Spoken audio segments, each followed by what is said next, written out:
Diego Amorim, muito bom dia. Teve um carro oficial do Senado visto numa balada em Brasília, é isso mesmo? Tudo bem? É isso, Mauro. Bom dia, tudo bem? Bom dia a você, bom dia, Ana, bom dia aos nossos ouvintes, excelente semana. Pois é, na madrugada da última quinta-feira, um carro oficial do Senado foi visto. Era 3h30 da madruga, não sei como é que esse povo tem tanta energia assim. Ainda estava rolando um som alto lá na mansão, no Lago Sul, área nobre aqui de Brasília, um dos maiores IDHs do mundo. E aí chamaram a polícia foi, depois que a polícia ia embora, o som aumentava de novo e tudo mais, e o portal Metrópolis flagrou, então conseguiu uma imagem desse carro oficial do Senado. Tiraram uma foto. Esses carros oficiais do Senado têm um número na placa, que é possível saber por meio desse número de quem é esse carro, e o carro pertence então ao gabinete do senador Irajá, do PSD de Tocantins. É reincidente, não é a primeira vez que um carro do senador Irajá é visto em lugares, digamos assim, atípicos. Já foi visto em academias de luxo aqui em Brasília, já foi visto no show do Maroon 5 anos atrás aqui em Brasília também, no meio da pandemia.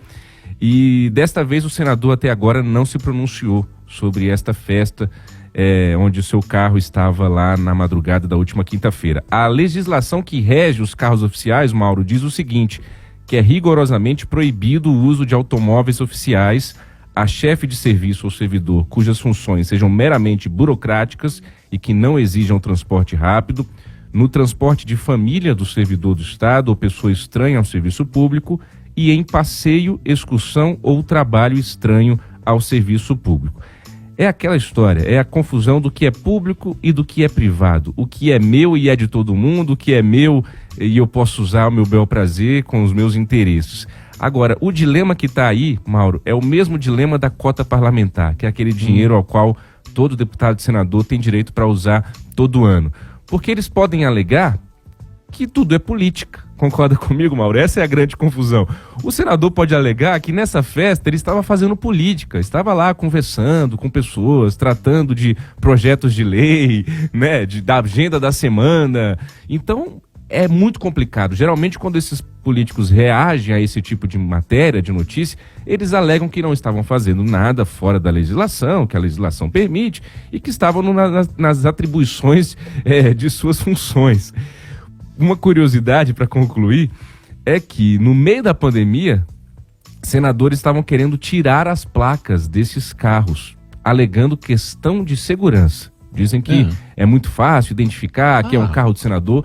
Essa história ainda não avançou, Mauro, mas há uma perspectiva lá entre alguns senadores, inclusive o Davi Alcolumbre era o presidente do Senado à época, não era o Pacheco, mas eles querem tirar porque dizem que essas placas podem atrapalhar a segurança deles. Interessante, né? Aí a gente não fica sabendo o que eles estão fazendo, né? Quer dizer, é a segurança ou é a transparência, né? A coisa pública precisa ser pública e transparente, né, Diego? Exatamente, Mauro, exatamente. Esse negócio de cota parlamentar, eu vou te dizer, olha, e junto com o carro oficial, esses benefícios todos, teve uma vez, Mauro, o senador Ciro Nogueira, do Piauí, eu fazendo uma vasculhagem aqui nesses negócios de cota parlamentar, que todo brasileiro, você ouvinte, pode entrar lá no site do Senado, ir lá em cota parlamentar, que você vai achar, você consegue identificar as notas fiscais, tudo certinho. Tinha uma compra num domingo à tarde de sanduíches de uma rede de fast food. Aquilo me chamou a atenção. E ele estava no estado dele, estava na cidade, estava em Teresina. E quando eu fui procurar assessoria, me disseram que era uma reunião com religionários para tratar da política do Estado lá no Piauí. E aí como é que você contesta, né? Como é que você contesta? Um lanche num domingo à tarde lá, tinha uns 3 Big Macs, mais não sei quantos Coca-Cola, e enfim, essa confusão do público e do privado, e a gente precisa ficar em cima. Vamos ver o que o senador Irajá vai dizer sobre essa festinha na madrugada. Se ele se pronunciar ao longo da semana, eu trago aqui para o nosso ouvinte. Ainda não se manifestou, né? Ainda não temos a manifestação do senador Irajá, ainda não. Né? O senador Irajá, ele é filho da Cátia Abreu, né? Exatamente, da ex-senadora Cátia Abreu, que não se reelegeu no ano passado. Ele é filho da Cátia. Durante 4 anos ficaram juntos no Senado ali. A gente tem outros casos de mãe e filho também senadores, né? O senador veneziano Vital do Rego, com a mãe também que é senadora na Paraíba. A mãe do senador Ciro Nogueira ocupou também o cargo dele lá no Senado. Ela era a primeira suplente do senador Ciro Nogueira quando ele foi para o Ministério da Casa Civil do Bolsonaro. Então o Senado é muito um lugar também de mães e filhos, o Mauro. Eu vou... aparentemente seria um lugar familiar, mas nem sempre é assim. Vamos lá. Tem uma nota aqui, Diego. A Polícia Federal enviou para o Supremo Tribunal Federal a investigação de supostas fraudes em compras de kit de robótica em escolas de Alagoas, após se deparar com anotações de uma série de pagamentos e uma referência a Arthur. Os documentos foram apreendidos durante uma operação de busca e apreensão realizada no dia 1º de junho em endereços ligados a Luciano Cavalcante, que é ex-assessor do presidente da Câmara, Arthur Lira, e um motorista. Em nota, Arthur Lira disse que toda a movimentação financeira dele tem origem em seus ganhos como agropecuarista e deputado federal. E sabe-se também que o presidente da Câmara, Arthur Lira, emprega ao menos 10 familiares e ex-aliados em postos chaves na Companhia Brasileira de Trens Urbanos, empresa pública de orçamento bilionário, de acordo aí com uma matéria do jornal Estado de São Paulo. Os cargos na estatal do Lira, como a companhia tem sido chamada em Brasília, rendem R$128 mil só em salários ao grupo todo mês. Procurados, Arthur Lira e a CBTU não se manifestaram. Tem um cerco aí ao Arthur Lira, Diego? Mauro, eu tenho para mim que se o Arthur Lira não fosse hoje presidente da Câmara, isso seria um grande escândalo. Essas histórias aí do kit de robótica é uma coisa... cada dia é uma notícia assustadora. A gente já teve aí nos últimos dias, nas últimas semanas, imagens de malas de dinheiro vivo na casa de assessor lá no estado, em Alagoas. Assim, se fosse um deputado qualquer, digamos assim, se fosse um deputado do baixo clero, a cabeça dele já tinha rodado, não tinha como. Agora, a gente está falando do todo-poderoso Arthur Lira. Já disse isso algumas vezes aqui na coluna. Talvez não tenha em Brasília hoje alguém mais poderoso do que o presidente da Câmara, Arthur Lira, salvo um ou outro ministro do Supremo Tribunal Federal que fica pau a pau com ele em relação a esse poder, ao dono da bola aqui em Brasília, né?